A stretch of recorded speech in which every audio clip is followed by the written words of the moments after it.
Magandang araw. Ito na naman yung i-arrange ko. Ang dami. Yan. Ang i-arrange ko ngayong araw. Konti lang naman. So, ngayong araw, officially na mag-move in na kami dito sa aming apartment. So, kailangan natin ayusin yung mga kalat dito para maayos na yung bahay natin. Diba?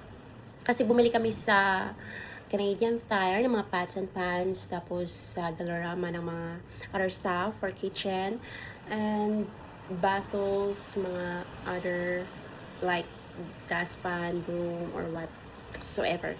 Basta, doon kami bumili sa Canadian Tire and Dollarama kasi murang-mura lang talaga doon. At ngayon ay August 19, Wednesday.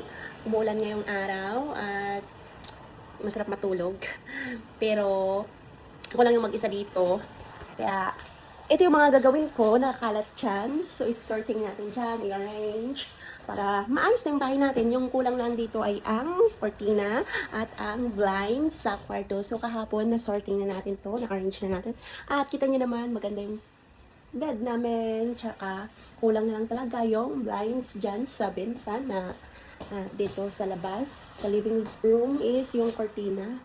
So, pagdating ng husband ko, galing work, siya yung magsiset up niyan. And officially, we're here now in our apartment or what we called is home. At yan, ang dami nakalat. Pwede na kami magluto bukas.